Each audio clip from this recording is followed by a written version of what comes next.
President Ebrahim Raisi helicopter അപകടത്തിൽ കൊല്ലപ്പെട്ടു. വിദേശകാര്യമന്ത്രി ഹൊസൈൻ അമീർ അബ്ദുല്ലാഹിയാൻ അടക്കം 9 പേരാണ് ഈ അപകടത്തിൽ കൊല്ലപ്പെട്ടത്. ഇന്നലെ ഉച്ചയ്ക്ക് അസർബൈജാൻ അതിർത്തിയിലായിരുന്നു അപകടം. ഇന്ന് രാവിലെയാണ് ഇറാൻ ഔദ്യോഗികമായി മരണവിവരം സ്ഥിരീകരിച്ചത്. ഇന്ത്യ അടക്കമുള്ള ലോകരാജ്യങ്ങൾ അപകടത്തിൽ അനുശോചനം അറിയിച്ചു. രഞ്ജിത്ത് രാമചന്ദ്രന്റെ റിപ്പോർട്ട്.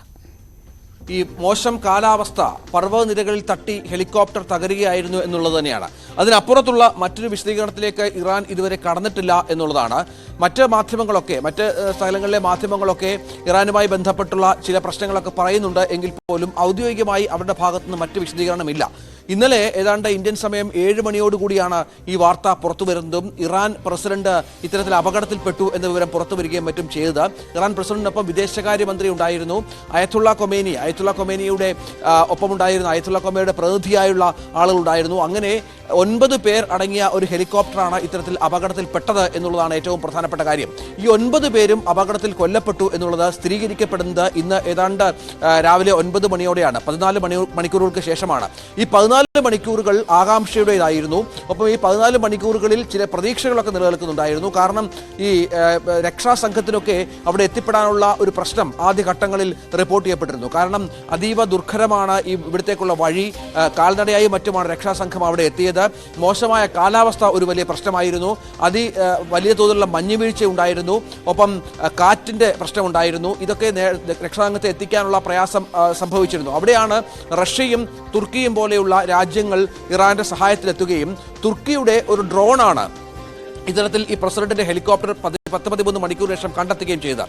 അപ്പോൾ തന്നെ ഹെലികോപ്റ്ററിന്റെ കോക്പിറ്റ് അടക്കം പൂർണ്ണമായും കത്തി നശിച്ച നിലയിലായിരുന്നു എന്നുള്ളതാണ്. അങ്ങനെ കത്തി നശിച്ചതോടുകൂടി ഇവർ ജീവിച്ചിരിക്കാനുള്ള യാതൊരു സാധ്യതയുമില്ല എന്ന് അനൌദ്യോഗികമായി തന്നെ ഇറാനിലെ മാധ്യമങ്ങൾ റിപ്പോർട്ട് ചെയ്ത പശ്ചാത്തലമുണ്ടായിരുന്നു. അതോടുകൂടിയാണ് സ്ഥിരീകരണം ഉണ്ടാവുകയും നമ്മളടക്കം വാർത്ത നൽകുകയും ചെയ്തത്.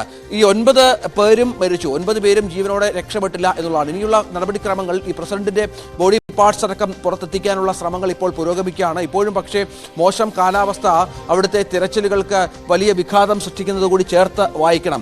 ഈ ഇബ്രാഹിം റൈസി എന്ന് പറയുന്നത് ഇറാന്റെ വളരെ പ്രധാനപ്പെട്ട ഒരു നേതാവാണ് മഞ്ജുഷ. കാരണം അയത്തുള്ള ഖൊമേനിയാണ്, നമുക്കറിയാം, അവിടുത്തെ ആത്മീയ ആചാര്യനാണ്, അവിടുത്തെ ഏറ്റവും പ്രധാനപ്പെട്ട വ്യക്തി.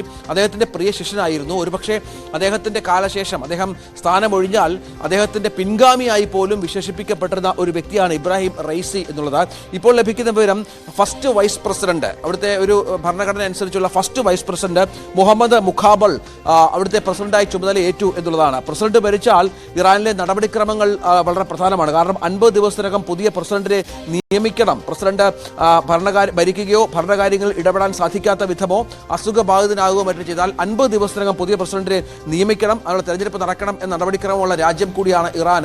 ഏതായാലും ഇബ്രാഹിം റൈസിയെ പോലെ വളരെ പ്രധാനപ്പെട്ട ഒരു നേതാവിന്റെ നഷ്ടം നികത്താനാവുന്നതല്ല. രഞ്ജിത്ത് രാമചന്ദ്രന്റെ റിപ്പോർട്ടാണ് കണ്ടത്.